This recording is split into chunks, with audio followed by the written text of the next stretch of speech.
If your job is to compare the annual snowfall between two ski resorts for the past 50 years, you would need a way to summarize all the data. A box plot, also known as a box and whisker plot, is a good way to summarize large amounts of data. A box plot displays the range and distribution of data along a number line. To make a box plot from a set of data, start by ordering the data. Move the remaining tiles to arrange the values from least to greatest.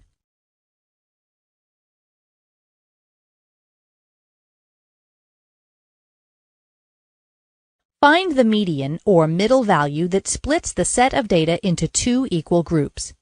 The sixth value divides this list into two equal groups of 5.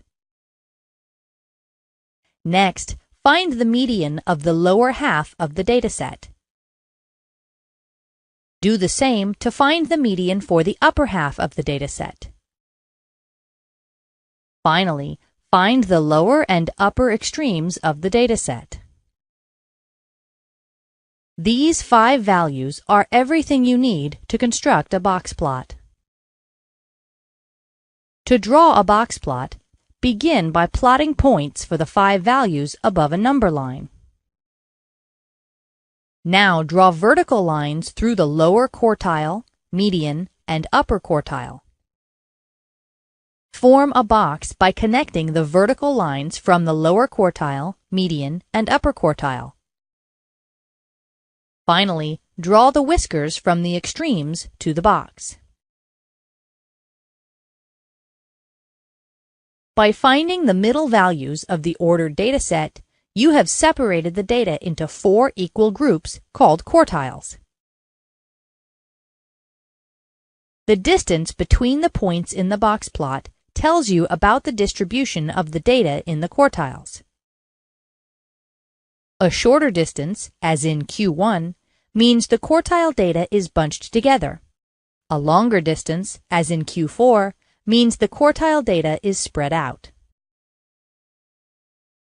If there is no one middle value in the set of data, use the average of the 2 middle values as the median. If there is no middle value in the lower or the upper half of the dataset, use the average of the 2 middle values as the median. Regardless of how the medians are determined, the lower and upper extremes are always the first and last items in an ordered set of data. Now back to the problem of comparing the annual snowfall for the 2 ski resorts. The data for the past 50 years has been plotted as a box plot. Analyzing the box plots makes it easy to summarize and compare the amounts of annual snowfall for the 2 resorts. From the box plot, you can easily see the median snowfall for each resort. The median is the middle value of the dataset. Using the medians to compare the resorts, Mad Mountain appears to be better than Powder Valley because it has a higher median annual snowfall. Using the box plot, you can easily identify the record high and record low annual snowfalls for each resort.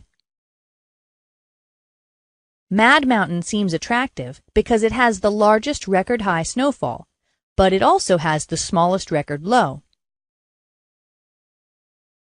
Recall that the greater the distance between points in the box plot, the more spread out the annual snowfall data is.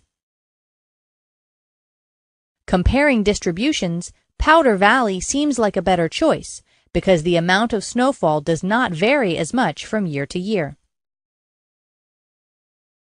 Finally, if you were interested in knowing which resort has a greater chance of receiving more than 300 inches of snow, the box plot shows this too.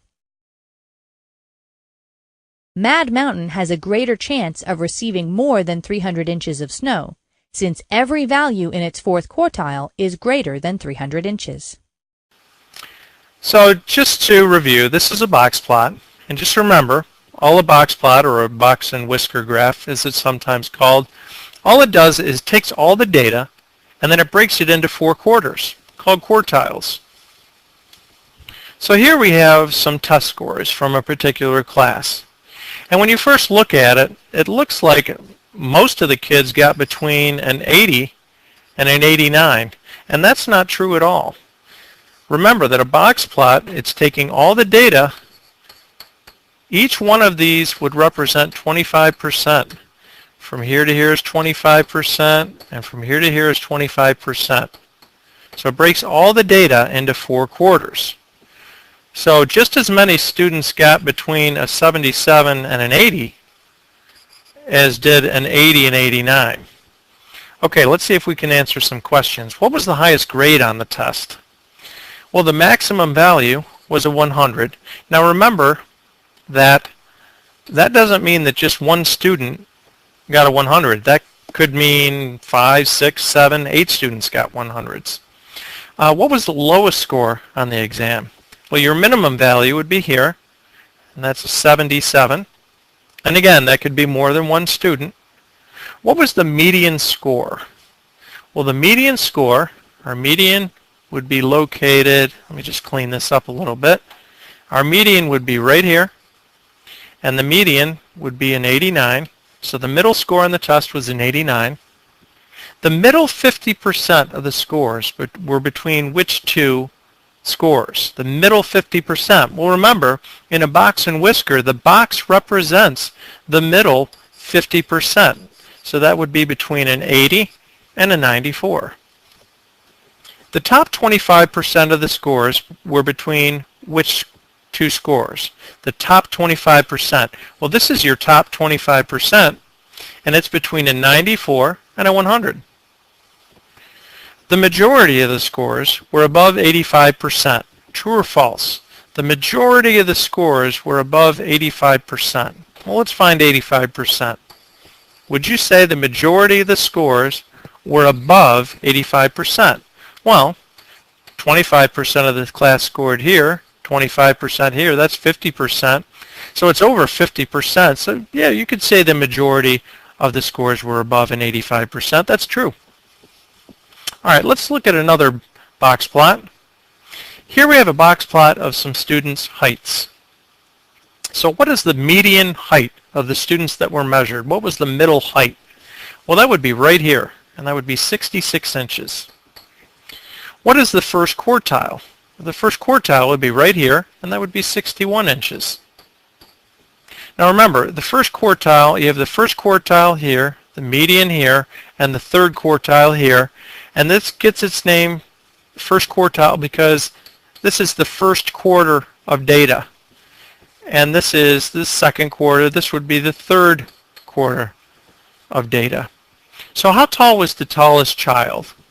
Here's our maximum, and the maximum was 70 inches. What is the height of the smallest child? Well, there's our minimum value, and that would be 56 inches. Okay, 50% of the students are taller than 68 inches. 50%. Let me just clean this up a little bit. So let's find 68 inches. Here's 68 inches.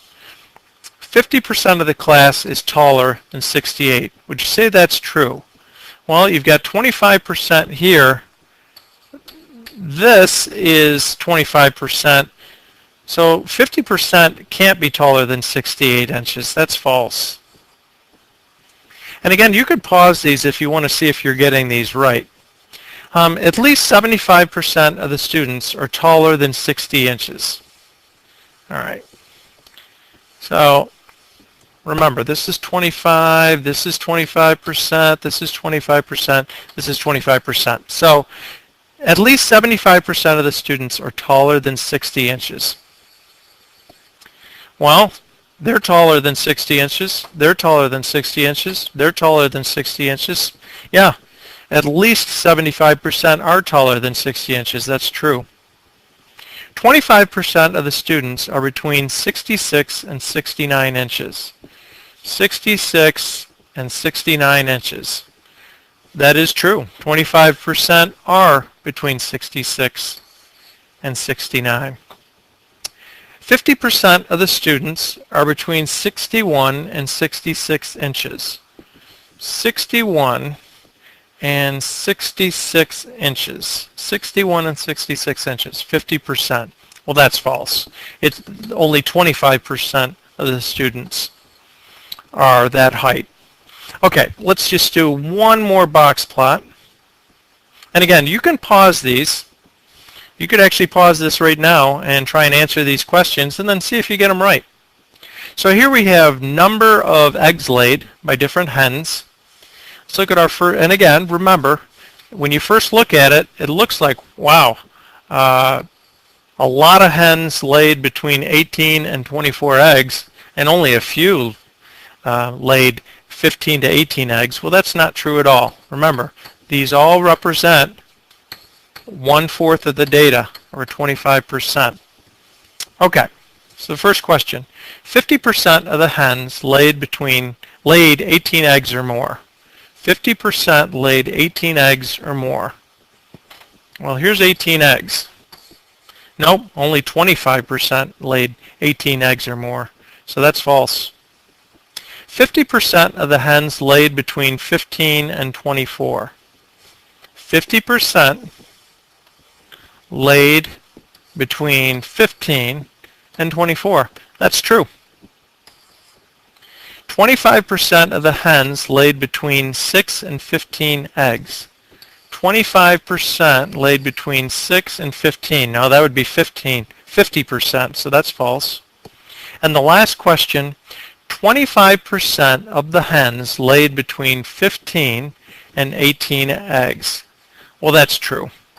So remember, a box plot takes all the data and it breaks it into quarters. And remember that the box represents the middle 50% of that data. So that's how you read a box plot.